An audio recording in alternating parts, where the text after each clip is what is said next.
इसी तरह से हम अपने बचाव में जवाब देते।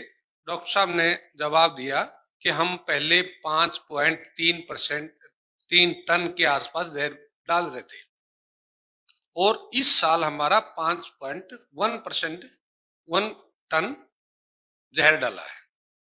इस बात का सबको पता था। पहले हम 5-5 लीटर वाली पीपियां डालते थे, आज 1 ग्राम की कोरोजन डालते हैं, तो वो क्वांटिटी में तो घटेगा ही। ये समाधान नहीं है। समाधान ये है जो चारों किसानों ने बात की। यहाँ किसानों को कीड़ों की पहचान होनी जरूरी है और उन कीड़ों के कार्यकलाप के बारे में जानकारी होनी जरूरी है। बाजार बताता है 2 प्रकार के कीट हैं, एक दुश्मन कीट और एक मित्र कीट। लेकिन डॉक्टर सुरेंद्र दलाल की स्टडी बताती है कोई भी कीट हमारा मित्र या दुश्मन नहीं है। उसके व्यवहार के द्वारा ही आप उसको तय करते हैं कि ये हमारा मित्र है, ये दुश्मन है। जिन कीटों को दुश्मन कीट बाजार ने बताया है, डॉक्टर सुरेंद्र दलाल ने उनको शाकाहारी कीट बताया है। वो निश्चित रूप से पौधों के ऊपर अपना गुजारा करते हैं। 43 प्रकार के कीटों पे मैंने डॉक्टर साहब के साथ मिलकर स्टडी की है। उनमें से मेरे को एक भी कीट पौधे का दुश्मन नहीं नजर आया। वो प्रकृति में अपनी ड्यूटी निभाने के लिए आया हुआ है। हर कीड़े का एक पौधे के पास जाने का विशेष कारण है। उस कारण को हटाओ, कीड़ा खेत में नहीं आएगा। मारने का कॉन्सेप्ट आप किसी भी जीव को नहीं हटा सकते। गुल्ली डंडे को मार रहे हैं, गुल्ली डंडा नहीं हटा के सारे कीड़ों को मार रहे थे। 4 उदाहरण बिल्कुल स्पष्ट हैं, लेकिन हम आंख मूंदे बैठे हैं। 1983 के आसपास में हमने अमेरिकन सुंडी को मारना शुरू किया। 2001 तक आते आते हाथ खड़े कर दिए, अमेरिकन सुंडी काबू नहीं आ रही। 2001 में हमने अमेरिकन सुंडी को मारना बंद कर दिया, वो शांत हो गई। 2004-5 में हमने मिलीबग को मारना शुरू किया, अरबों रुपए का प्रोफेनोफास मरवा के 2007 तक, उसको 2007 के बाद में मारना बंद कर दिया, वो शांत हो गया। 2007 में व्हाइट फ्लाई, चिट्टा मच्छर, सफेद मक्खी 3 नामों से प्रचलित कीट आया और जैसे ही हमने इसको मारना शुरू किया, इसने अपना भयंकर रूप अख्तियार करके 2014 में तवियां चलवा दी कॉटन में। मैं सभी साइंटिस्टों से पूछता हूं, 2007 से पहले का एक किसान नहीं मिलता जिसके खेत में सफेद मक्खी ने नुकसान किया हो। 2007 में ये प्रचार में आई और उसके बाद मारा। उसी के साथ में तेला आया धान में, जिसको आपर नाम से जाना जाता है। तीनों आपर, ब्लैक आपर, ग्रीन आपर, ब्राउन आपर। लेकिन 2007 से पहले उसका कोई नुकसान दर्ज नहीं है, नहीं उसके लिए कोई जहर उपयोग है। लेकिन जैसे ही मारना शुरू किया, उसने भयंकर रूप अख्तियार किया और हमारे को नुकसान किया। चारों स्टडी बताती है कीड़े को मार रहे हैं तो कीड़ा हमारे को मार रहा है। लेकिन कीड़ा हटे कैसे, कीड़े का डर हमारे दिमाग से कैसे निकले, वो हर चीज को देखना पड़ेगा। जितने भी रस शोषक कीट हैं, एक ही प्रकार का रसायन हम खेतों में यूज करते जा रहे हैं, उससे एक ही प्रकार का रसायन पौधे के अंदर डेवलप हो रहा है और वहां से एक महक डेवलप होती है।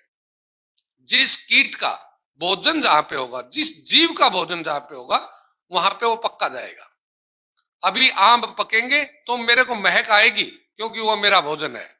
जब तक वो पका नहीं, तब तक मेरा भोजन नहीं है, तब तक मेरे को उसकी महक नहीं आएगी। जिस भी कीट का भोजन होगा, वो उस महक के द्वारा उस पौधे तक पक्का जाएगा। लेकिन वो जा क्यों रहा है, उसको हटाने की जरूरत है। यदि यूरिया सही टाइम पे ये कॉटन में गिर जाए तो सफेद मक्खी की संख्या नहीं बढ़ सकती।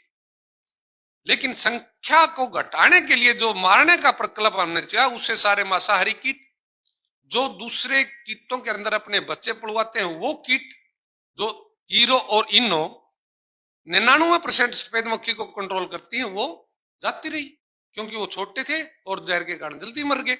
तो इस तरह से इकोसिस्टम हमारा टूटा और कीड़ों ने हमारे ऊपर हमला किया। हर कीड़े का एक विशेष मतलब है, उस मतलब को समझ लो।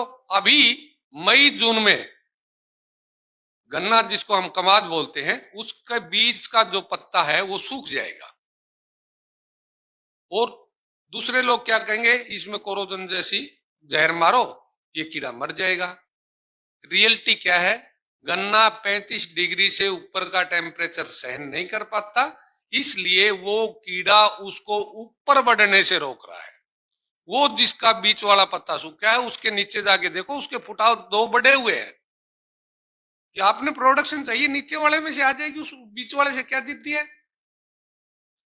जैसे ही टेम्परेचर बारिश के बाद अभी 30 के आसपास आएगा तो वो कीड़ा ऑटोमेटिकली खेत से गायब जा रहा है। तो काम कहां करना चाहिए था, काम कहां कर रहे हैं। तो इस तरह से यदि हम चलेंगे तो इस जहर को कितने लिस्ट बना लो, किसी की मात्रा घटा लो, उनका व्यापार कभी तक चलवाते रहो। हिंदुस्तान को 1 भी ग्राम जहर की जरूरत नहीं है, न घर के बनेगी न कंपनी के बनेगी। इस कीड़े को समझना की जरूरत है। कीड़ों को समझाओ किसानों को, वो समझेंगे तो वो जहर मार। हमारे गुरुजी एक बात कहते थे, 26 कीड़ों की पहचान मेरे को सिद्ध कर दो कि मेरे को पहचान है 26 कीड़ों की, मैं शर्त लगाऊंगा तू अपने खेत में जहर डाल के दिखा दे। और उन्होंने 10-10 हजार रुपए रख के भी देखे, ले 10 हजार रुपए हैं ये, तेरे खेत में तू जहर डाल के दिखा दे 26 कीड़े, यदि तेरे को जानकारी है। जब तक कीड़े की जानकारी किसान को नहीं है, उससे कोई भी जहर खेत के अंदर मलवा लो। जैसे ही उसको ये पता चल जाएगा तेरे खेत में ये फला कीड़े हैं, इनमें से ये तेरे इस काम के लिए है। मैं मित्र उनको भी नहीं कहता, लेडी वर्ल्ड बीटल 19 प्रकार की हमारे खेतों में रहती है, और एक बच्चा हर रोज 30-35 एरेतेले जैसे कीटों को खा के खत्म करता है। लेकिन मैं मित्र की श्रेणी में उसको बिल्कुल नहीं रखता, क्योंकि वो दूसरे मांसाहारी कीट के अंडे भी खा जाती है। पसंदीदा भोजन उसका अंडे है, तो दूसरे के भी खा जाएगी। मकड़ी के जाले में मैंने लेडी बर्ड बीटल को फंसे हुए देखा है, शहद वाली मक्खी को फंसे हुए देखा है, ब्रिड को फंसे हुए देखा है। यानी हर कीट अपना रोल निभा रहा है, उनका मित्रता और दुश्मन से कोई नाता नहीं है। इस तरह की स्टडी यदि नहीं होगी और आप वो स्टडी किसानों तक नहीं पहुंचाएंगे, जहर को कम नहीं कर सकते। आप जितने मर्जी प्रोजेक्ट बनाओ, जितने मर्जी आप पैसे खर्च करो।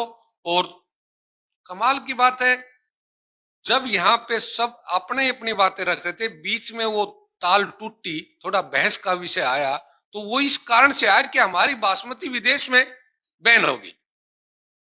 इस बात की किसी ने चिंता नहीं की, मेरा सारा देश यही खा रहा है, विदेश वाले व्यापार की तो मेरे को सोच है, मेरे को अपनी जनरेशन की सोच ही नहीं है।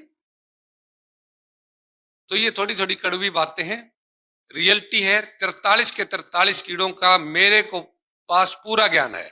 यदि आप यूनिवर्सिटी में बुला के, किसी संस्था में बुला के एक एक कीड़े का मतलब जानना चाहते हो, तो मैं हर कीड़े का मतलब समझा सकता हूं। इस कीड़े की यहाँ पे जरूरत थी, इसलिए वो आया है।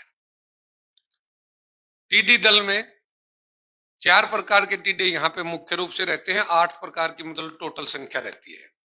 किसी भी पौधे पे डिहाइड्रेशन की पोजीशन ना हो तो आप उस टिड्डे को उस पौधे तक पहुंचा के दिखा दो। जैसे ही उसमें पानी की कमी होगी, डिहाइड्रेशन की पोजीशन में जाना हो शुरू हो जाएगा, तो उसको महक आएगी और वो टिड्डा वहां पे जाएगा, उसके पत्ते को कट करके उसको सुखाना शुरू कर देगा। तो उसकी जरूरत के लिए गया, उसकी जान बचाने के लिए गया है, ताकि ये सारी नमी इसके अंदर से ना निकल जाए, इन पत्तों द्वारा नमी ना उड़ जाए, तो मैं इसकी जान बचा लूं। और हम उसको दुश्मन की श्रेणी में रख के उसको मारने के लिए चले बैठे हैं। जिस भी की कपास के छोटे पौधे में चुरुडा, थ्रिप्स जिसको हम अंग्रेजी में बोलते हैं, वो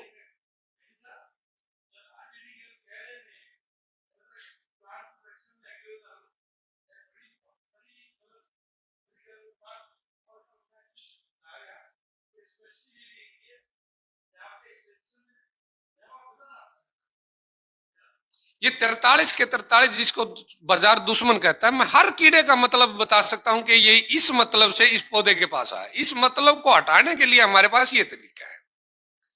खरपतवारों के लिए हम जहर प्रयोग करते हैं। यहाँ काफी अनुभवी साइंटिस्ट बैठे हैं, उनका अनुभव रहा भी हुआ। मैं एक बार ध्यान दिलाना चाहता हूं, जिस खेत में जिस तरह के तत्व की अधिकता या कमी होगी, उसी प्रकार का खरपतवार आपके खेत में आएगा, जिसको खरपतवार बोलते हो। नमकीन पानी लगा दो, हम हरियाणा वाले उसको साठी बोलते हैं या 61 और कुछ दूसरे नामों से उस पौधे को जाना जाता है। वो तुरंत आ जाएगा, क्योंकि जमीन को पता है यदि नमक बढ़ गया तो बंजर हो जाएगी, और इसको कंज्यूम करने के लिए ये सबसे बढ़िया पौधा है और ये ऑटोमेटिकली आ जाएगा। जैसे ही हम ऑर्गेनिक खेती करने शुरू करते हैं तो कितने भी किसानों से आप इंटरव्यू में देख लेना, कणक ज्यादातर हमारी प्रायोरिटी होती है, शुरू में हम कणक ही बीजते हैं, जबकि मैं सलाह नहीं देता कोई भी किसान ऑर्गेनिक खेती करे और वो कणक से शुरुआत करे, दूसरी फसलों से शुरुआत की करता हूं, लेकिन हमारी जरूरतें हैं इसलिए हम करते हैं। किसी भी किसान के खेत में जाना, उसके खेत में सेंजी नाम का पौधा तुरंत आ जाएगा, उससे पहले उसके 20 साल से नहीं होगा। सीधी बात है, उसने नाइट्रोजन डालनी बंद कर दी, नाइट्रेट की जमीन के अंदर कमी हुई तो नाइट्रेट फिक्सर सेंजी थी और वो ऑटोमेटिकली आ गई। बहुत से किसानों के यहां से फोन जाते हैं, जी मैंने ढैंचा लगाया था और उसमें कीड़े पड़ गए, और आप कहते हैं कि नहीं बड़े पौधे की जरूरत है कीड़ा, वो उसी के अनुसार आता है।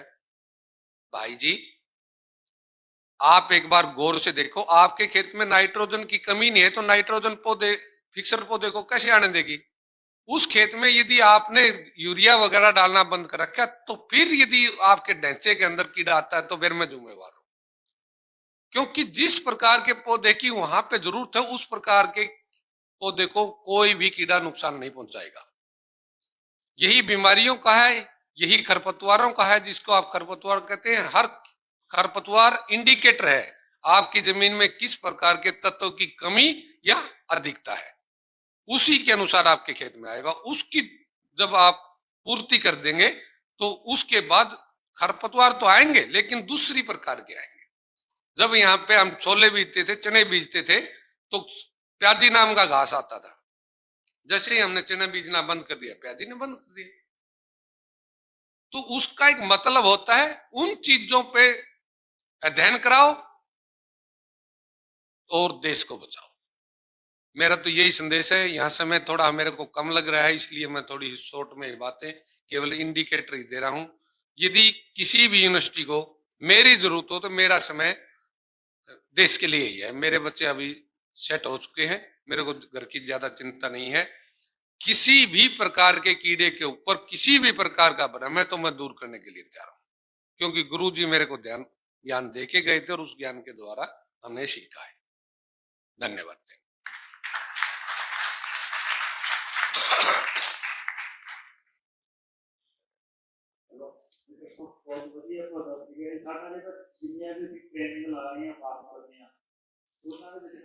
डॉक्टर साहब आपकी पीओयू के लिए हमने एचएयू वाला मॉडल अडॉप्ट करने की कोशिश की। हम एचएयू में क्या करते हैं, जब भी मेला होता है तो एचएयू हमारे को एक स्टॉल दे देती है। हम 4-5 किसान वहां पे जाते हैं, 3 प्रकार के बैनर वहां पे लगा देते हैं और जितने भी विजिटर आते हैं हर कीड़े के बारे में उनको जानकारी देते हैं। मैंने 5 बार आपकी यूनिवर्सिटी में कोशिश की, डायरेक्टर के पास पहले मेरे को डायरेक्टर की मेल आईडी मिली, उनके पास संदेश दिया, उन्होंने ज्वाइंट डायरेक्टर का नाम ले दिया, उन्होंने आगे की तरफ ऐसे करते करते लास्ट में मेरे को संदेश मिला कि हमारे पास वेल एजुकेटेड साइंटिस्ट हैं, वो हमारे किसानों को कीड़े सिखाते हैं। मैं तैयार हूं, मेरा तो जीवन ही इस काम पे है। मैं तो कभी बुला लो किसी की कोई।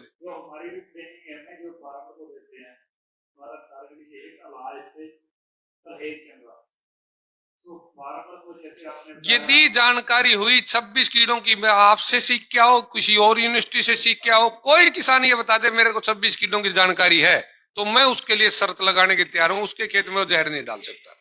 और बताता हूं 2-3 कीड़ों की।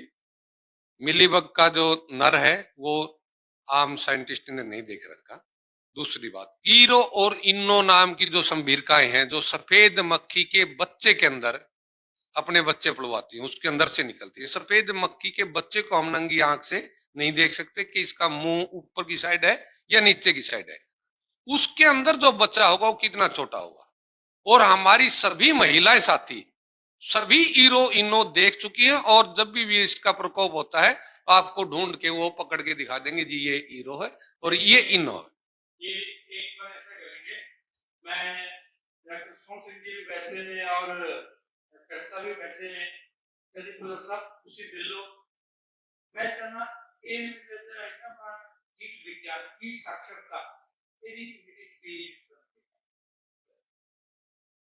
बहुत चंगा रखे।